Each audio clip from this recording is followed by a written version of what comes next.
gula yang ada di dalam pembuluh darah, baik yang berasal dari makanan maupun yang berasal dari pembuatan dari tubuh sendiri, itu tidak bisa digunakan secara optimal, baik oleh otot maupun oleh organ tubuh yang lain. Jadi akibatnya si gula numpuk di dalam pembuluh darah. Makanya gulanya di darah, ketika darahnya diambil, gulanya terbaca tinggi.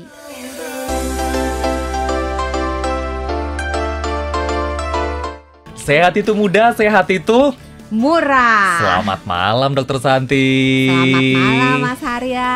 Selamat malam Pak Kepala Sekolah. Selamat malam sahabat Sonara dimanapun berada yang sedang deg-degan nungguin sidang isbat. Kok deg-degan? Emang sidang ujian? Puasa apa enggak gitu kan? Mulai apa enggak gitu. Iya sih, ini juga sampai sekarang masih nunggu yang sidang isbat yang pemerintah ya. Tapi untuk yang Muhammadiyah udah besok nih, udah mulai puasa. Udah start, ya. Tapi ngomong-ngomong soal mau puasa ya, ini kan jadi deg-degan gitu ya. Aduh, kondisi kesehatannya lagi kayak begini, nanti kira-kira puasa gimana ya? Kuat apa enggak? Boleh apa enggak? Jadi sahabat Sonora, selamat malam di Health Corner. Malam hari ini juga tentunya bakal ini nih buat buat ya sharing gitu ya. Kalau kesehatan yang perlu diperhatikan tuh gimana sih, apalagi di bulan puasa, apalagi di masa pandemi kayak gini kan.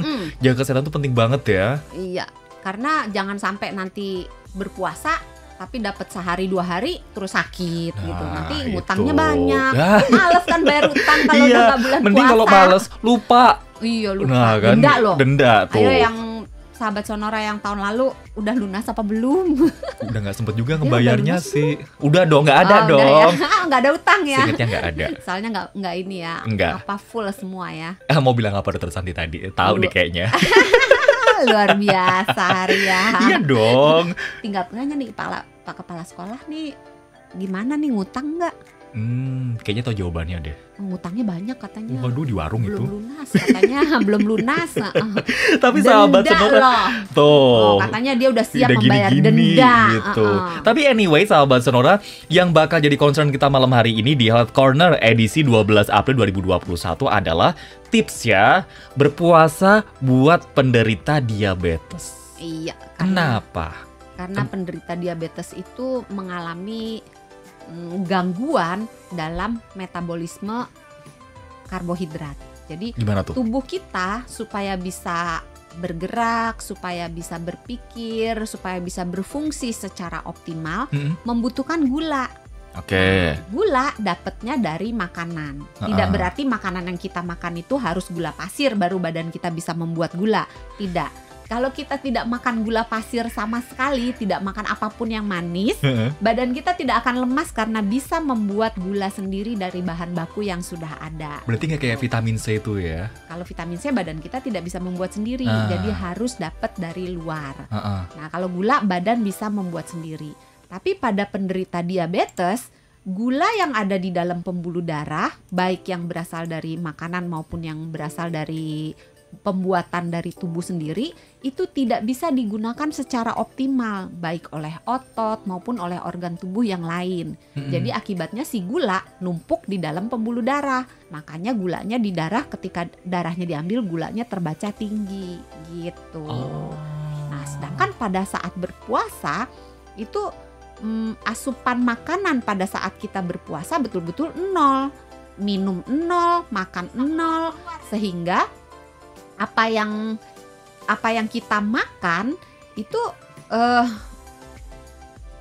disimpan, ditabung. Jadi ketika sahur, makanan itu ditabung sampai ketika kita buka.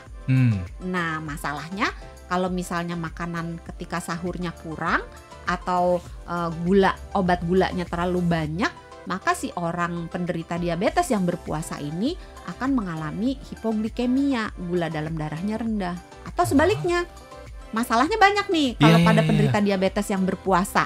Bisa hipoglikemia, gulanya turun terlalu rendah, atau hiperglikemia. Kalau hiperglikemia itu gula di dalam darahnya naik.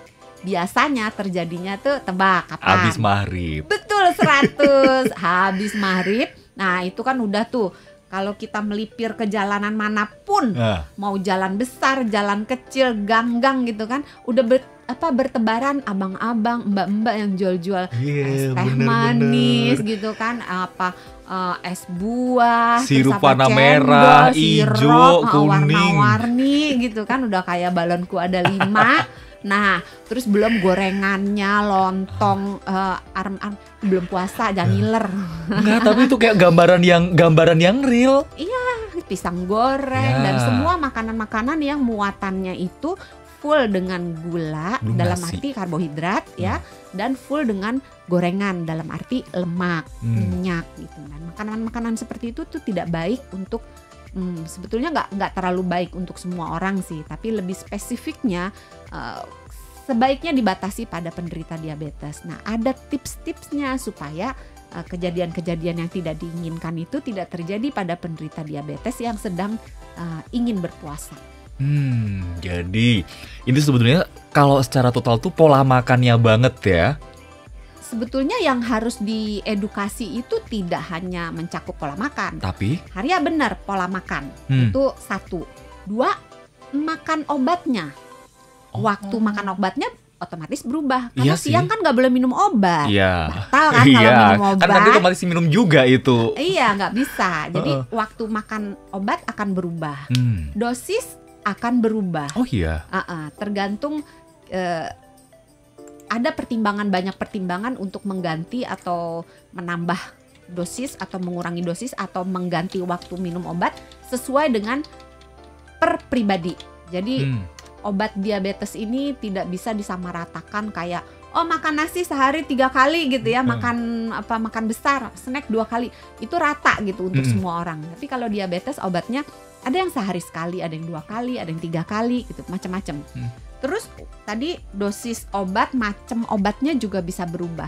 Jadi mungkin untuk suntikan, beberapa macam suntikan jenisnya akan diganti. Atau mungkin untuk obat-obatan yang diminum jenisnya diganti ke yang lebih aman, dalam arti angka kejadian gulanya drop itu lebih rendah gitu. Karena obat kan beda obat, beda fungsi, beda cara bekerja, dan beda efek sampingnya. Nah, dicari yang efek sampingnya sangat minimal dalam menurunkan gula darah sampai drop gitu. Jadi 1, pola makannya. 2, obat tata jamnya kelola ya. obatnya. 3, minumnya. Nah, dehidrasi atau enggak nih ada aturannya juga. Maksudnya aturan? Bagaimana caranya supaya minum itu cukup. Oke. Karena pada orang diabetes kalau kurang minum gulanya bisa melonjak jadi seolah-olah tinggi. Sekarang gini, bayangin deh Haria ya. Kalau misalnya kita bikin sirup 1 baskom buat apaan mandi? Kan kalau bulan puasa gini kan ini buat cukup sekeluarga cuma segelas pelit amat gitu kan. Diciduk gitu ya. Diciduk habis gitu. Jadi katakanlah 1 gelas. Kalau sirupnya 3 sendok, airnya 1 gelas, pas rasanya kan. Tapi kalau sirupnya 3 sendok, airnya 3 sendok, rasanya apa? Wah, itu kayak lautan kan? Gula. Sama, gula di dalam darah kita juga gitu. Kalau gulanya dia sejumlah itu, tapi air yang ada di dalam darahnya turun karena dia dehidrasi, maka gulanya akan terbaca seolah-olah lebih tinggi. Makanya dehidrasi harus dijaga supaya orang yang diabetes nih ketika berpuasa jangan sampai dehidrasi. Nah, terus orang yang berpuasa harus diedukasi juga cara melakukan cek gula darah mandiri. Karena monitor gula darah harus dilakukan lebih sering pada orang diabetes yang akan berpuasa. Seberapa sering tergantung faktor resiko yang dia miliki, jadi per pribadi. Ada yang mungkin sekali 2 kali sehari cukup, ada yang mungkin 2-3 hari sekali cukup, ada yang dalam 1 hari dia mesti 5-6 kali cek gula. Terus taunya dari mana? Diskusi dengan dokter yang merawat. Makanya harus curcol dulu nih sama dokternya. Sebelum Ramadan gitu ya, sebelum puasa besok gitu, emang ada persiapan. Ada baiknya ngobrol dulu gimana yang perlu yang ditangani dari diri sendiri gitu ya. Tadi udah ya, makanan pola makannya, pola minumnya, obatnya, cek gula darah mandirinya, dan jangan lupa olahraganya bagaimana. Olahraga, tidur itu masih harus PR banget. Belum kita mengenal diri kita sendiri, kita masuk resiko tinggi, resiko rendah, resiko sedang, apakah boleh puasa, apakah nggak boleh, apakah terserah. Nah itu nanti ada hitungannya. Kita break dulu ya. Iya. Nanti kita sambung lagi di sesi selanjutnya. Dan kalau ada pertanyaan, boleh di WA-kan ke nomor 0812 112 9200. cakep memang ya. Cakep. Ditunggu loh. Jangan lupa nonton kita di YouTube juga. Di Sonora Jakarta. Apa yang dimakan itu menentukan kesehatan kita sampai nanti kita uzur, sampai kita meninggal nanti, itu ditentukan dari sekarang gitu. Jadi hati-hati. Iya, makanya Haria jangan, gue kan masih muda, boleh dong nakal-nakal gitu kan. Itu investasi Haria, kesehatan itu investasi. Apa yang kita lakukan sekarang, kita nikmati sekarang sampai nanti tiba waktunya kita menghadap ke Tuhan gitu ya.